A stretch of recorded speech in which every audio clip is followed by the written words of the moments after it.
what's up? I'm here in Minnesota at Jeremy's house, and he's built a lot of really cool smart home tech for his family and Airbnb guests, which is where I'm staying tonight, and they have lots of really cool stuff here. But let's start off with the pool table. So it looks like a normal pool table at first glance, but the smart lights completely transform it. We wanted to add an additional experience here, and so we added a black light where you can push just a single button. Black light pool is activated. In 5 seconds, all lights will shut off and only the pool table black light will turn on. The black light is a light strip on the inside of the light shade that turns on, while the bulbs that are normally on are now off. The billiard balls are glow-in-the-dark versions, and to take it up a notch, there's UV reactive fishing line to mark the edges of the table, and it looks so good. And you might have noticed all the lights didn't change right away when the button was pressed. It was immediately apparent that it was maybe a little alarming that all the lights turn off. So I programmed to have a delay to turn the lights off, so it gives them that warning before it happens, because then when it is night in here, it is really black except for the table itself. I'm having so much fun playing blacklight pool, and it's making me think how I could get creative with a blacklight in my own smart home. Normally we just use black lights to find scorpions in Arizona, but this is way better. I've seen some comments on these tour videos saying, hey Reed, you're just doing the tour videos to get a break from your kids and talk smart home tech all day. Hey, I'm working hard here, okay? Yeah, the Airbnb here isn't just some little extra room. It's like a full-on resort. There's a sauna, and there's an indoor pool which guests have access to. And it kind of makes sense why there's an indoor pool where here in Minnesota, it's really cold. And it'd be slightly annoying for Jeremy to have to manage all this with guests over, like controlling the spa jets, the humidity, temperature, and all of that. So he automated it. Welcome to my pool mechanical room. As you can see, there's a lot going on in here, and so it's really difficult to manage all these things. So I wanted to put a pool controller in, but I didn't want to just buy one off the shelf as they're very expensive and they have a limited amount of things that they can do. So I decided to make my own. So this is my pool controller. This I built for just a few $100s. On the inside here, it's a bit of a rat nest of wires, but in the end, it's actually reasonably simple. It's a handful of Shelly smart relays that just turn things on and off. So not only did I have everything connected through Wi-Fi and through Home Assistant, I actually put mechanical buttons on the front so I could run things in here for diagnostics and if I'm down here managing it. So these buttons actually come in and they feed into the Shelly smart relays as an input to say, hey, turn that on. I need to add some of these physical buttons to my own house. It's just so satisfying to press a physical button and have it do something. And Jeremy added another one of these physical buttons for guests too. So of course, the typical way you would expect to turn on spa jets, there's a button right here that you can press, and that's kind of like the button on the control panel for the pool pump. It goes all the way over there and can manually turn it on. Or if you don't want to get out of the hot tub, you can just say, Alexa, spa jets. The spa jets are active for 15 minutes. That's pretty sweet. I can turn on the spa jets with a voice command. So the way it works is it's connected to one of these Shelly controllers that tells the spa jet to turn on. Family, it might be a few more days till I come home. How awesome is that? No one ever wants to get out of the hot tub to keep it going. This is so much better. And you can play music and whatnot on the Echo Dot, so it's super convenient. So I'm also monitoring a whole bunch of things also into the Shelly where I can read from different sensors like temperature sensors and humidity sensors, but also I've added an ozone sensor because my wife is a little bit nervous about chemicals, and for safety she had me put this in. So I didn't know anything about ozone, but apparently it's super dangerous, but it does a really good job at cleaning the pool because you can use a lot less chlorine, but like I said, very dangerous. So I'm monitoring the ozone level in this room, so if it ever does spring a leak, it'll turn the system off to keep the house safe, and you don't have to smell ozone. Ozone sensor, super high spouse approval factor. So as you can imagine, indoor pools can get really humid. Like right now, the humidity is at 86%. So we learned right away that it was unreasonable to have guests manage like the humidity in this room. So I'm running humidistat in Home Assistant, which is connected to a exhaust fan. So when it measures that the humidity is too high, it turns on the exhaust fan and it turns on the furnace fan to circulate the air to keep that humidity down and exhaust it out. So much better to have the smart home automatically manage everything. And if anything needs to be manually adjusted, that's easy too. We only have one heater in this room, so I actually am controlling this valve right here with my controller, so I can actually heat the pool or the hot tub. And when we have guests here, I had a guest once that wanted to lower the temperature of the hot tub. I was able to, with my phone, an hour away from here, switch it so that I could pump cold water into the hot tub to cool it down, and then set the temperature limit to be a lower number so that the hot tub would be at a lower temperature for children. As a dad of 3 kids, I appreciate this. And it's fun to see how a smart home can help manage an Airbnb. Plus, it makes it fun for guests. There was a list of different voice commands they could use. So if I said cocktail time to the Echo Dot, it would turn the bar lights red and play music found in a speakeasy. This is so much fun.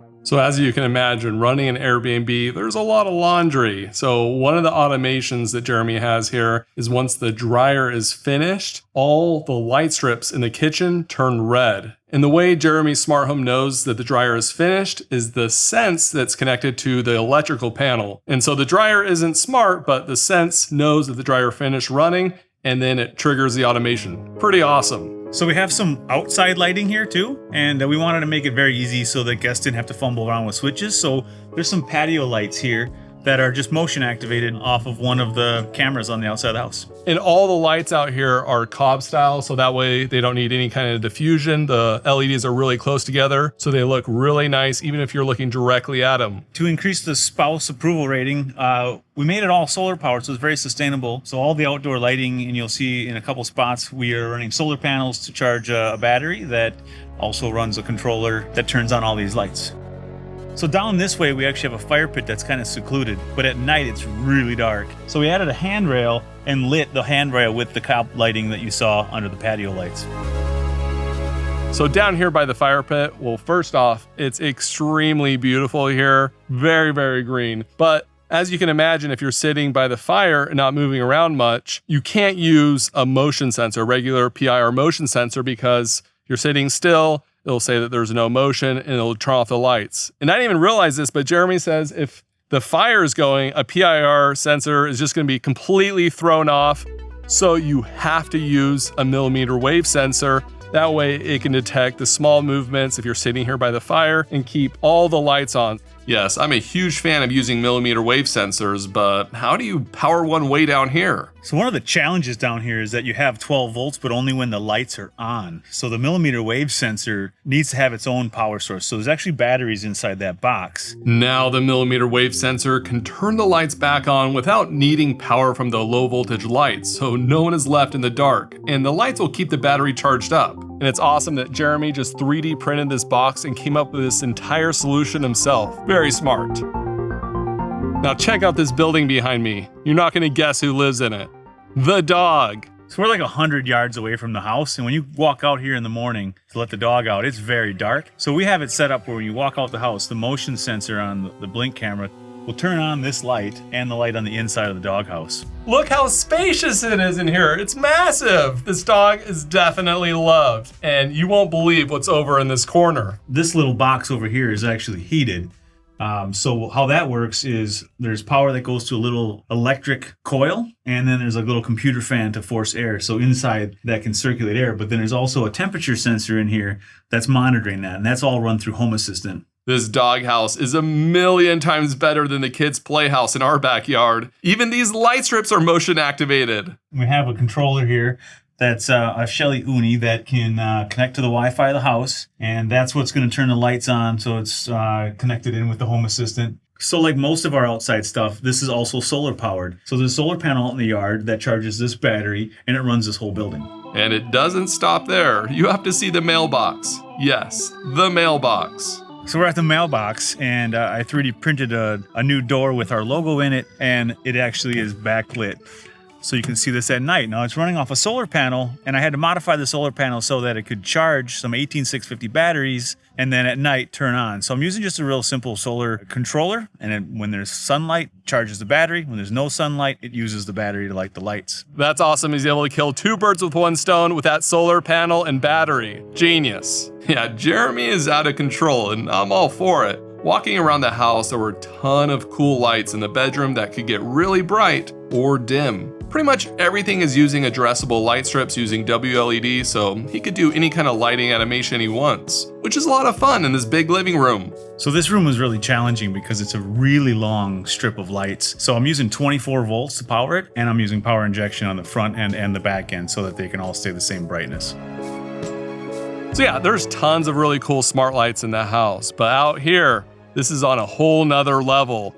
These smart lights are amazing. So we added these driveway lights so that our Airbnb guests, when they arrive at night when it's really dark, they would know where to go as they have to come down the driveway and drive around the back of the house. So these lights really kind of guide that path in a fun way. Yes, each of these posts have light strips wrapped around them, and each post can be a different color at the same time. It looks incredible. So the driveway lights are all solar powered. So to conserve energy throughout the night, we actually have the lights at a very dim level, like 5%, until someone actually enters the driveway, which is sensed by a motion sensor here at the bottom of the driveway and at the entrance of the driveway. That way we know someone's in the driveway and they go brighter and illuminate the area. So check this out. We're driving up to the house right now, and the motion sensor detects us, so the lights get way brighter. It makes such a big difference to see where to go, especially for Airbnb guests. Normally, solar-powered lights are very dim and lame, but these are the complete opposite. And when motion isn't detected, it just cycles through different light scenes at a low brightness. So all these lights are running off of an ESP32 running WLED. It's a 12-volt system, and all the lights are 5 volts. But because of how far they're apart, I ran into a major issue. So that major problem I talked about was the fact that the lights are so far apart. I have about 160 meters of wire, and so the data line coming out of the WLED can't go that far. So I have to convert to serial communication, which I have little microchips for. The problem is those are very sensitive electronics, and when you turn on the power or turn off the power, you get big voltage spikes, and I was frying those chips. So when I got these things first set up, I was really scratching my head, like, I don't know what to do with this, because I keep burning up these boards. I literally had a bucket full of these boards.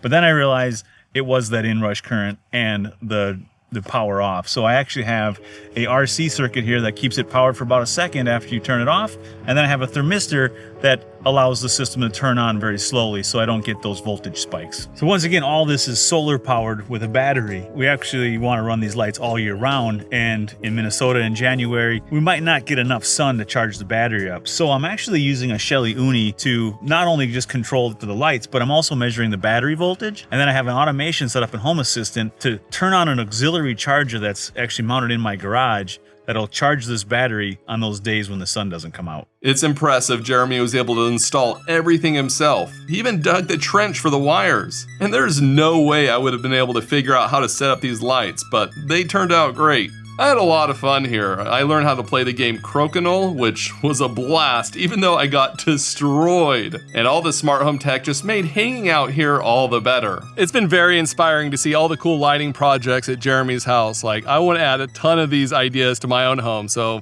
thanks, Jeremy, for letting me tour your house. It's been awesome having you out. I'm glad your viewers can check this out. And also, if you want to check it out yourself, book us at JW Resort on Airbnb.